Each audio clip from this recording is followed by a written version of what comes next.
Salam teman-teman. Assalamualaikum warahmatullahi wabarakatuh. Sesuai dengan janji tim Witwagansa bahwa dari masukan yang banyak masuk itu kita akan prioritaskan mana yang paling mendesak saat ini diperlukan oleh masyarakat. Dan diputuskan tayangan kali ini kita akan memberikan informasi tentang bagaimana tips yang aman untuk penggunaan Zoom. Para pemirsa, para sahabat Witwagansa, memang ada merebak berita bahwa Zoom tidak aman. Ada kasus-kasus di mana sebuah meeting online itu tiba-tiba disusupi oleh anggota lain yang bukan atau tidak berkepentingan. Nah, terkait hal itu, Zoom telah menerima untuk diinvestigasi oleh FBI. Kemudian pihak Zoom sendiri mengakui bahwa ketika pandemi corona ini merebak, Zoom tidak menduga bahwa software yang semula dirancang untuk pelanggan korporat ini ternyata kemudian digunakan secara luas oleh masyarakat. Selain itu, Zoom juga mengakui bahwa perkembangan ini belum diantisipasi dengan penggunaan fasilitas enkripsi atau penyandian.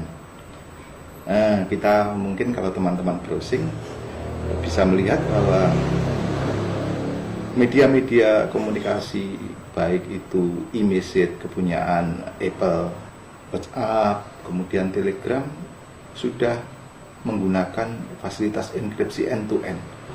Kita sebaiknya berpikiran positif, menyikapi ini. Yang pertama, bahwa Zoom telah membuka diri untuk dilakukan investigasi. Artinya, Zoom siap untuk dikenai sanksi apabila terbukti ada kesengajaan menjual data. Pikiran positif yang kedua, bahwa media-media sosial yang sukses umumnya memegang prinsip bahwa mengutamakan keinginan untuk saling memberi manfaat. Saling memberi manfaat. Artinya mereka berusaha memberikan kemanfaatan. Kita bisa menggunakan fasilitas baik yang berbayar maupun yang gratis itu dengan murah Sebagaimana media-media sosial yang lain, kita sudah menikmati Facebook dengan gratis, kita sudah menikmati fasilitas-fasilitas yang diberikan oleh Google dengan gratis.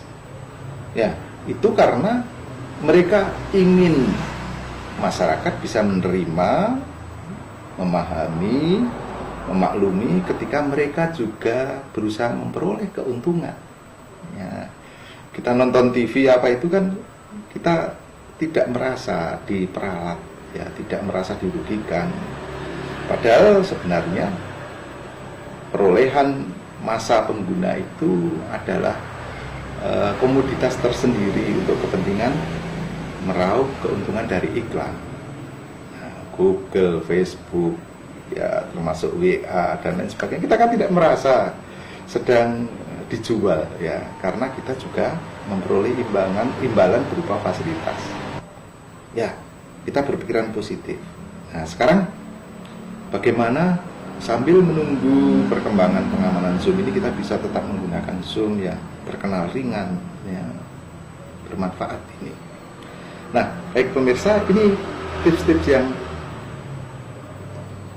mohon maaf, anggaplah ini saya opinikan Artinya teman-teman boleh mencari, memverifikasi kebenaran tips saya ini dengan referensi-referensi yang lain. Ini hanya opini saja, silahkan. Tidak perlu dianggap ini sebagai kebenaran yang mutlak. Saya juga tidak ingin menambah hoax baru di media sosial Anggaplah ini tawaran saja. Boleh nanti teman-teman menambahkan atau bahkan memberikan masukan yang sifatnya membangun di komentar dari video ini. Sebagaimana umumnya penggunaan media yang aman, media sosial yang aman, kita harus memperhatikan yang pertama, upayakan jangan login menggunakan akun media lain. Jadi media-media sosial itu hampir selalu menyediakan fasilitas login dengan memanfaatkan akun media lain. Ya, teman-teman misalnya bisa login ke Zoom dengan memanfaatkan akun Google, akun Facebook, akun Twitter, akun Instagram misalnya. Di Spotify atau iTunes misalnya, teman-teman juga ditawari untuk bisa login menggunakan akun media sosial itu. Nah, di Zoom ini mungkin sementara kita jangan login menggunakan itu. Loginlah dengan cara manual. Jadi kita masukkan email, kemudian masukkan password.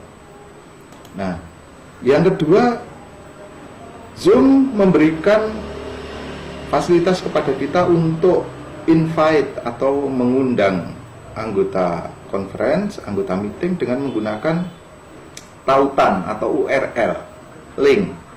Nah, mungkin sementara ini jika memang meeting kita sangat rahasia, ya jangan menggunakan tautan invite. Gunakanlah invite dengan menggunakan kontak, menggunakan email misalnya. Nah, jadi jangan membagikan URL untuk invite. Ya kalau anggotanya sadar, kalau anggotanya ada yang iseng kemudian invite itu dibagikan kepada orang lain, maka ya resiko. Kemudian yang ketiga, jangan mengkomunikasikan akun dan password di Zoom.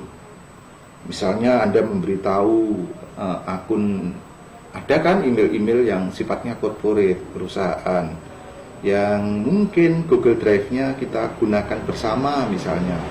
Anda memberitahu anggota lain lewat Zoom, oh ini akunnya ini, passwordnya ini misalnya.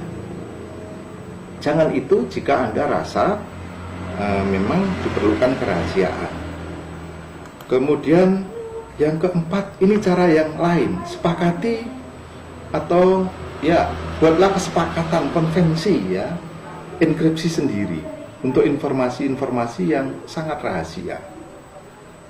Nah, misalnya ya bisa disepakati sendiri kan. Sebenarnya enkripsi itu kan persoalan penyandian saja.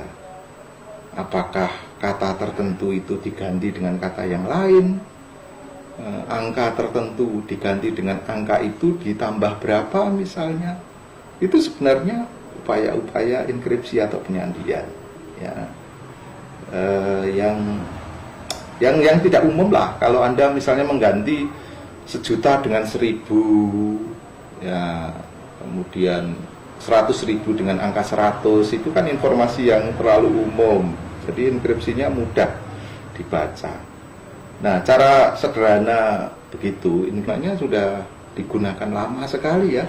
Pada tahun 1900 sebelum Masehi, Julius Caesar itu sudah menggunakan penyandian semacam itu ketika berhubungan dengan para panglima perang.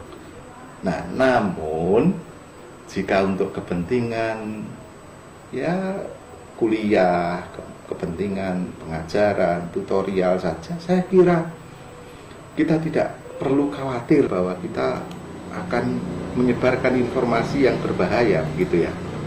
Nah, itu tadi tips yang mungkin bisa kita manfaatkan sambil menunggu pihak Zoom melakukan perbaikan. Karena kenyataannya itu tadi, pencuri selalu punya cara untuk membobol teknologi enkripsi. Belum lagi kebijakan-kebijakan tertentu dari pihak penguasa yang menginginkan apa yang disebut sebagai backdoor. Penguasa selalu ingin agar diberi kewenangan untuk memegang kunci enkripsi sehingga dapat melindungi negara ini dari kemungkinan kejahatan dan lain sebagainya.